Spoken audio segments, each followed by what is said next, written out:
The MLB Draft is right around the corner, which means it's a perfect time to dig into the top 8 college pitching prospects in this class. So when you lock in on draft day, you'll be up to speed on all their advanced data and who they are as pitchers. A couple things before we get going. First off, in college, they're using a different baseball. This baseball influences the flight of the ball a bit differently than the MLB ball. So the shapes you're going to see that I show are the raw shapes. They need to be adjusted slightly down. I'm not going to do that adjustment because I don't exactly know the specs of the ball and how it would change, but you'll see some crazy shapes. I might mention it occasionally throughout the video. If you're looking for a specific rank of these guys for premium Substack subs, I'll link to it in the video description. You'll have the chance to look through. I rank about 8 or 10 of these arms in this exact style. And if you have a choice between ESPN or MLB Network for tuning into the draft, choose MLB Network. I will be on their broadcast as an analyst alongside Carlos Collazo and Jim Callis. It'll be a blast. I was there last year. And a lot of these pitchers we're talking about, I am what you call primary analyst on. So when these guys are drafted, I will be the one to talk. And a lot of my notes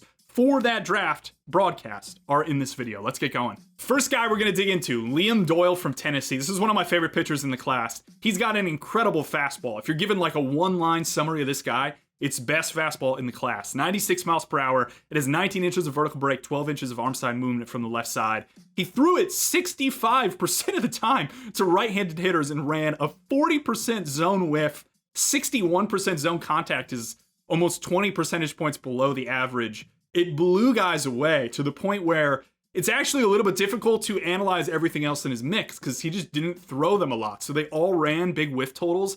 He has like a short cutter slider thing. He's got a sweeper with a lot of downward break on it and a splitter, which is probably the pitch that I find most interesting with him overall. But it's hard to analyze those other pitches because of how much he threw the fastball and how it performed. So I think in a lot of front offices, as they're looking at this guy, they're trying to figure out what to do with the peripheral weapons to help complement his mix to right-handed hitters, specifically who he's going to face a ton in the show. I think that focus might come back to the split. It's a big arm side shape, and he kills a lot of vertical break relative to his four-seam fastball. Four-seam, again, is around 19 vert. The splitters are almost at 1 vert, so that's a huge differential there. It's a really good pitch. It's 86, too. This isn't a slow split, and it has a lot of arm side movement. So he's doing a lot of unique things with that offering that I think will work at higher levels. It's just a matter of emphasizing that pitch more. If you really want to get into the clay of this and see where he is long-term, you probably have to play around with the cutter. This is like 87 miles per hour. It's a shorter pitch. And the sweeper, which has a lot of downward break to it. I don't really love sweepers to oppo-handed hitters in the major leagues, so I wonder whether they start to emphasize that cutter. Maybe you give him like a little bit of a downer shape, that downer death ball shape alongside, more of like a verti cutter and split him that way. And you can maybe leave in that sweeper if you want for left-handed hitters overall. The development item that I'm going to bring up with him again is emphasizing something else that is not the four-seam fastball. It's the splitter, most likely. I think it's my bet at least. If you want to comp him, I was going to throw some comps on these guys. I'm going to go Reed Detmers and Ryan Weathers, both guys with similar fastball shape in terms of that ride run, really effective offerings. I'm not talking about performance here. I'm not saying he will have Reed Detmers or Ryan Weathers' careers. It's just that there's a lot of similarities between these three guys as a whole. Liam Doyle, best fastball in the class. I would be stunned if this pitch does not absolutely mow down major league hitters. Next up's Kade Anderson from LSU. It's another lefty here. The one-liner for him is that he got fantastic results, but I think there is some development track here that is probably necessary for him to be a very good pitcher at the major league level, and I'll get into why. So the results here are just insane. 120 innings, 119, 3.18 ERA to 30% strikeout minus walk.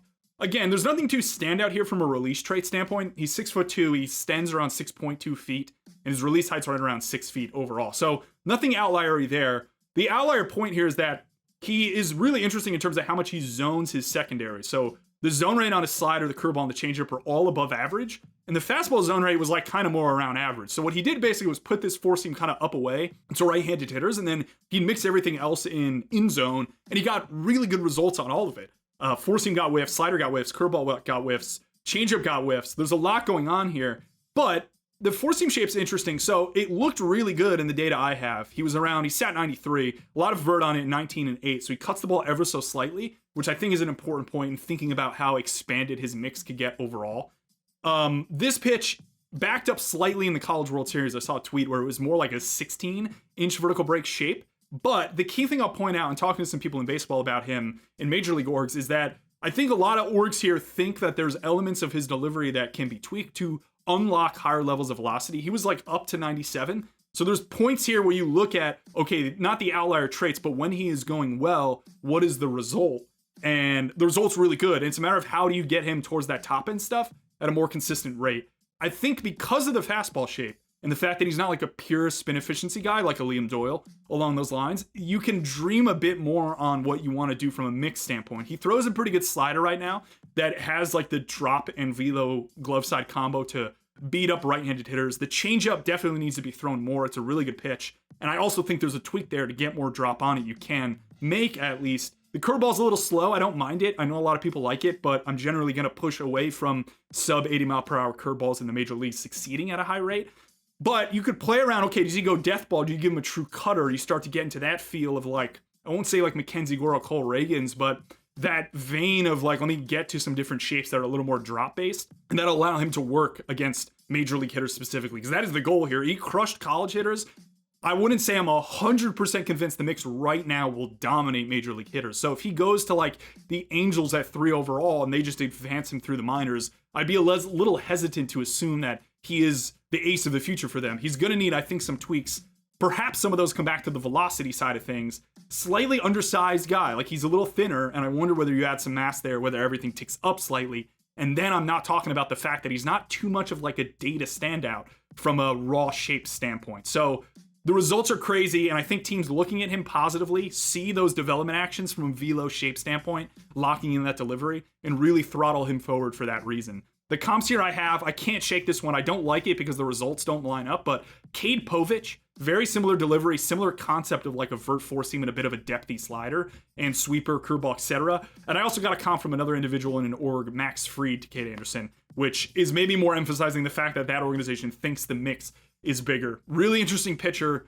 I wouldn't say he's like Chase Burns, Hagen Smith. So if he goes 1, I think if you rank those 3 guys, he's the 3rd in that pack. I went a little long here, but there was a lot to talk about. Kade Anderson, very interesting pitcher. Next up, Kyson Witherspoon, who has an identical twin also in this draft, Malachi Witherspoon. But Kyson is a very interesting pitcher because if you watch him aesthetically, it looks a little weird. He's got a really tight arm circle. It's a bit of herky-jerky to the plate, but he's a really, really explosive athlete in short movement patterns. So I'll jump to Jamie Arnold in a second, but these guys contrast in a lot of ways in terms of how they move. Witherspoon being a little bit more short, explosive, Arnold being the guy who gets into really deep patterns. So that's a aesthetic difference between these two. Arnold I'll talk about next, but Witherspoon in particular, 95 innings, 2.65 ERA at a 26% strikeout minus walk. He's 6'2". The extension's a little short, which gets back to my point about him being an explosive mover, but not like a big down the mound explosive mover. Release height comes in slightly above average overall. He's an attractive pitcher, I think, to a lot of teams that are looking at things from more of a seam effect standpoint. So this is something I talked about in a video I did on the Yankees a bit ago, but teams now want kind of this more cut shape on their fastball, on a guy's fastball like this. Witherspoon's 96, 19 vert, 7 arm side. So that'll probably drop to maybe about 17 and 5 to 6 with a major league ball. And they like that shape because generally as you cut the ball more, you open up the chance for seam effects to occur, which means you can dream on his mix being very large beyond what it currently is. Throws a cutter and a slider, which kind of blend. So the obvious thing there is just let me separate those out as a major league org, give him more of a true cut around 90, 91. He's got good spin capacity, which is something that jumps out. And then maybe play with more of like a down or death ball around, let's say like 85, 86, like -1 vert or something along those lines. But the other angle is that he's had some of these weird, like hard cutter shapes that lift and get glove side. I wouldn't say they're sweepers, but because of that spin capacity, you just run into more development items for him, more options. You have more in your toolkit to play around with if he's struggling. So perhaps an org just really likes that outlier shape that he was able to get a couple times and hones in on that and really tries to push that going forward. Curveball is a little slow, a lot of vertical break on it relative to everything else he's throwing. I think an org would kick that up in terms of intent and velo. And then the changeup here, again, another pitch where it's a low-hanging fruit on the development side. He's catching a ton of vert with it, and I know there's orgs that would immediately flip him to a different orientation to kill drop. So you can see the fun part here is he had results with, I would say, a suboptimal mix overall in terms of what he was doing. He was still getting whiffs, and he was putting things in zone at a reasonable rate. Very exciting pitcher here from a let's develop and go forward and see how he looks overall standpoint in a couple years. Let's see, development items I talked about, just expand the mix out. Comps, a little bit weirder. There's a lot of angles you could go here. I kind of like Luis Severino on the comp, as odd as that sounds, but a lot of the shapes line up. Shorter extender, both explosive athletes. Ben Kasparius as well kind of lines up on a couple elements. throws hard, again, explosive mover, similar release metrics along those lines. Really fun pitcher. Results, this is a bit of like a dream. He's a dream prospect. I think he'll go in maybe the middle of the first round. I wouldn't be surprised if some teams have him graded as like the first or second best pitcher in this org because of what you could do from the Clay standpoint of molding him into a major league starter. Call to action here. I love this in longer videos. 2 angles you could go. 1, give me a college pitcher that you watched this year that you think is really good that maybe I didn't talk about in this video. Selfishly, this is for me to have more names on my radar. Maybe look at some guys I missed. I don't have data on everybody from a shape standpoint in college, so I won't be able to toss that in the comments like I did for my minor league video, but it will allow me to put more names in my hopper, so to speak. The other angle, if you don't watch college baseball and don't have a name, who's your top guy in this class? Who is the pitcher here that you're most confident in? We look back in 5 years, is the best pitcher. We redraft. My guy Jim Callis does a redraft, right, on MLB.com for Pipeline. Who's the one? Who's the guy like everybody missed on him? It's this guy. If you just want to bet on the outlier release traits for this draft, Jamie Arnold's your guy. 6.7 feet on his extension, despite the fact he's only 6'1". 4.7 release height. There's only about a handful of guys below 5 feet in terms of their release from the left side in Major League Baseball this year. And on top of that, it's also wacky because of the angles he creates at the plate. The four-seamer's only 93, but it's 12 inches of vert, 14 inches of arm side. He didn't really zone it a lot. It may have backed up from an execution standpoint year over year if you look at some of his metrics. So I wonder what a team does with that pitch in particular. It didn't play well at the top of the zone, or he got beat more than you would expect for a negative 3.7 degree vertical approach angle, which is would be one of the flattest in Major League Baseball. He threw his sweeper. He's got this sweeper at 84, -1, and 12 glove side. So it's a good pitch, strong pitch. He zoned this thing 58% of the time. If you flip the zone and whiff on his four-seam and sweeper, I wouldn't be totally surprised. But instead, he led with this pitch. He was thrown around 45% of the time to right-handed hitters, which opens up the question as a Major League org, is this going to work in the major leagues? There are very few pitchers, lefty or righty, throwing predominantly a sweeper to opposite-handed hitters. And as a lefty, he's going to face a ton of right-handed hitters. So that's the fundamental question an org should be asking themselves, I think, on this, guys. What does the mix look like versus righties at the major league level? I wonder whether it changes a bit. He has this weird, crazy kick change thing that has like ton of drop and arm side. It actually looks like a righty slurve on a movement plot. Kind of breaks my brain, but he didn't zone it a lot at all. So I don't think that's a major league pitch. I wonder whether there's an iteration of that offering that allows him to command it better and cover kind of down away outer third against righties. He's also got this shorter slider that he kind of broke out, I imagine, to help mitigate some of the decay that his four-seam fastball runs into in early count situations. I predict that this will look a bit different in the major leagues. There's some guys you could kind of plug and play. Like I think Doyle, for the most part, you could just rip the fastball. Even Kyson Witherspoon, I think the distribution of mix will be similar, even if the shapes are different. The mix differences with Arnold, I'm very curious to see who gets on him from a major league organization standpoint and what they want to do overall. Outlier release, the comps here really struggled because it's just weird. JP Sears is a guy that leads with his slider a lot. So I went like better JP Sears or worse Chris Sale. Chris Sales has some really outlier release traits. He's very crossfire in his delivery. I don't love either of those comps, but you want to mesh those two starters together. Maybe that's what you end up with in Jamie Arnold, one of the funkier pitchers in this draft from a release trait standpoint. Gage Wood, a righty from Arkansas, is next. If this guy threw 80 or 90 innings in college baseball this year, I'm pretty confident he would be the number one in terms of college pitching prospects. Instead, he ran into a shoulder injury early in spring. He only threw 37 and 2/3 innings, 3.82 ERA, 41% strikeout minus walk rate's really strong. The reason I say I think he'd be the one if he was healthy is that the traits here are great. He's 6 foot in height, so he's a little undersized, but it's big extension down the mound, 6.6 feet, 5.5 foot release height. So he hits that beautiful territory where the extension's big enough to pull down the release height and flatten out the approach of his fastball, which is sick. 96 miles per hour, 17 and 10 shape from the right side.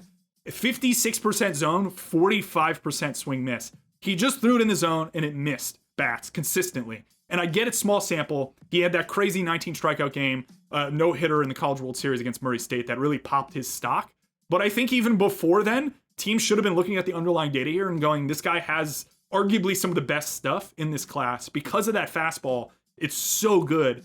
And you combo it with one thing I love here. He's got good spin capacity. He's spinning balls around like 25 to 2,700 RPMs at times. This curveball he throws is sick. 83 miles per hour, negative 16 inches of vertical break, 11 inches of sweep. It's a big shape, but it's hard. That's the key thing I want to point out. Kade Anderson, I initially brought up some skepticism around the curveball shape lasting against major league hitters. I just don't love slow curveballs overall. I think they have utility, but if you're looking for a pitch that isn't purely like an early count offering that you can actually put in deep count spots, this curveball's it. Even if it backs up with a major league ball, this is a plus shape. I think it might end up grading out like a plus curve. And it allows the capacity for a variety of other things to form here. The comps I have are Shane Baz and Hunter Brown because of the four seam shape, but also because of the curveball shape and how strong both those curveballs are. Both these guys too have played around with different like slider cutter offerings. Brown had that crazy cutter, then he added a slider, then he went back to the cutter. He also brought in a sinker. Baz is a similar situation. He just flipped from more of a downer slider, bullet shape to more of a true cutter. So you see how these more vert four seam hard curveball guys tend to play around with that second glove side shape, maybe even third glove side shape for a guy like Gage would. And I love him. He's a really fun pitcher. The question here, the league will tell you how concerned they are about the shoulder injury based on where he goes. If there's no concern and it's only going to take one team to pop him, I think this is the top half of the first round pick. I wouldn't be stunned if he even goes and shoots above. This might be crazy, but I'm burying it in here, so hopefully it doesn't get aggregated. He goes above like a guy like Seth Hernandez, who I haven't seen data on, so I'm not entirely sure how elite he is, but everyone's saying, high school righty, really good. But if he falls, I'm looking at Gage Wood and going, if I'm comfortable with the shoulder, the stuff here is unbelievable. Again, from a development standpoint, sinker, play around with the cutter slider offerings, maybe give him a better changeup overall. It's a decent pitch. He had some good whiff on it, but I wonder if there's a better shape there to get more drop. Really fun arm. This fastball is absolutely electric. I've been talking a bit about how high spin capacity, ability to create efficient spin, cut fastball shape, etc. That still velo allows you to open up a large breadth of development items in terms of how deep your mix can get. And that makes guys really exciting. The opposite of that is Tyler Bremner from UCSB, who's a righty.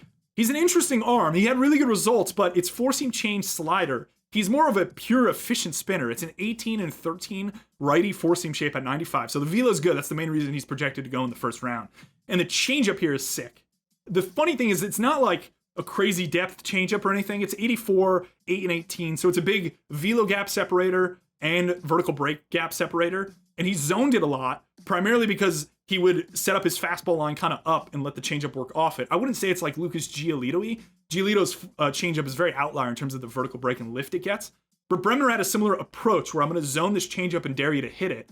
The question here is that can you survive in the major leagues throwing like 35% changeup to right-handed hitters as a right-handed pitcher? There are just really not a lot of guys that do that. It's like Michael Wacha, some other names, but all those names have really high release heights. Bremner is more of like a lower slot guy.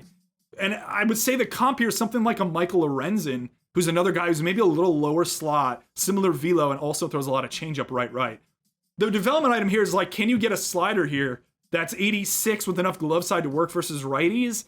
And then does that end up taking over or at least splitting the difference in terms of his changeup usage? It's just a narrower path here from a development standpoint. The release traits aren't really outlier. He's 6'2". It's around 5'8" extension, or 5.8 feet extension, 5.9 release. So it's all average in terms of the mix from a release trait standpoint.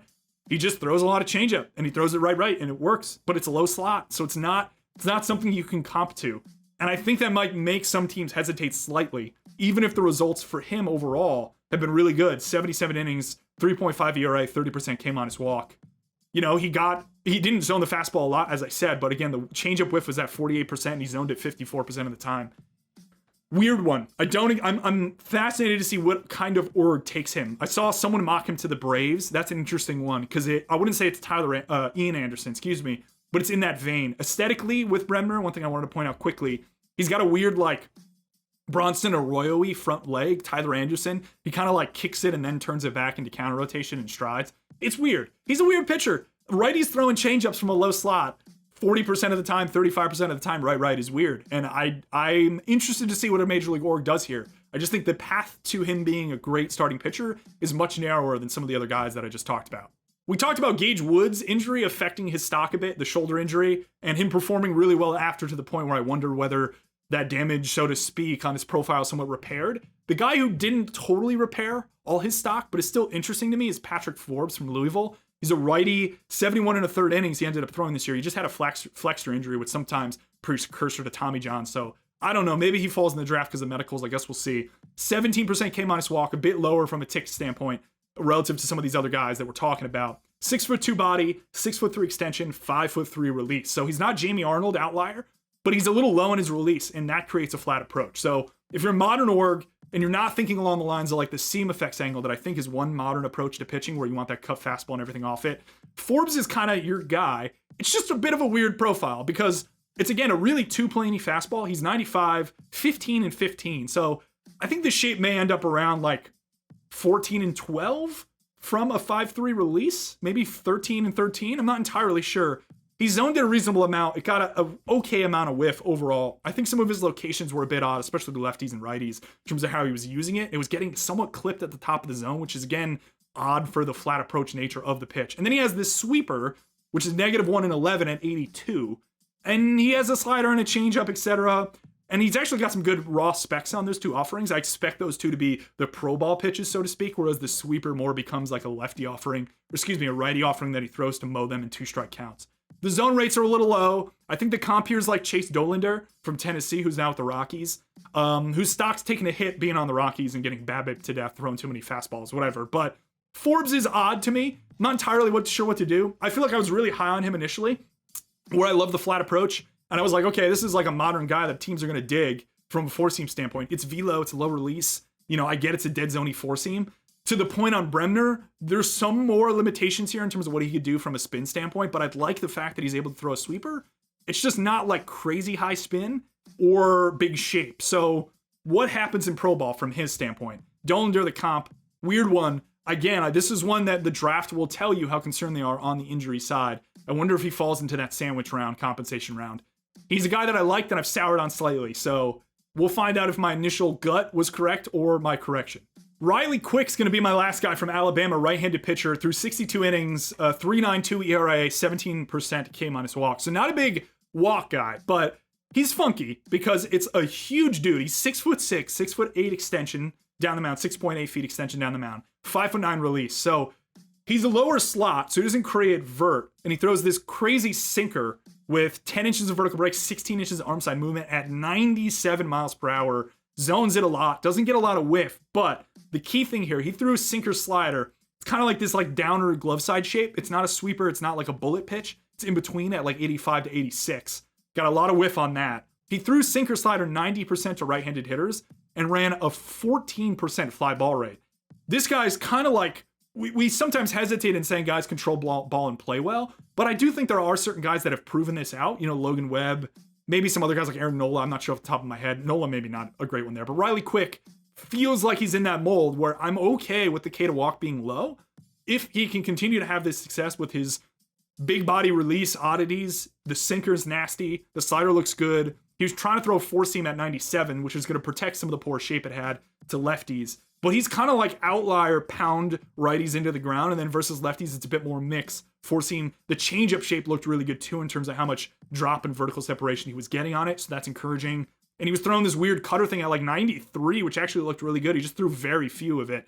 So I'm curious on this one because I love the body here. I love some of the release angles that he's creating with the big sink from the right side. He reminds me a bit of like Ben Hess from last year, who the Yankees drafted. Hess was a very north-south guy, fastball curve. Reminded me a bit of like Gavin Williams. Quick is like the lower slot version of that, but it's big dude. The release traits work. I think you could project on the body, lasting as a starter workload. Garrett Whitlock's kind of my comp here. Hasn't had a ton of success in the major league level with the Red Sox, but I like him. I like him overall in terms of what he's doing from a shape standpoint. The funny comp I found, I'll give you at the end of this video here, his sinker actually lined up a bit with Zach Wheeler, which doesn't really work from a body or release trait standpoint, but it gives you a general idea of what he's doing and the capacity he's creating on that arm side run and some of the vert he's able to get on that pitch. So he's behind that a little. It just runs a ton. Weird pitcher because he's huge, but I'm intrigued by him as like a second round arm, sandwich round arm. Maybe he ends up late first. I kind of wonder whether there's a team that likes him and jumps him up there. So we'll see. That's what I got. MLB Draft preview. Hope you enjoyed it. This is a really good exercise for me to kind of think through everything as I talk it back into this camera. So I hope you enjoyed it. If you have thoughts, questions, concerns, obviously in the comments. MLB Draft, July 13th, Sunday. I'll be on the MLB Network broadcast. Check it out.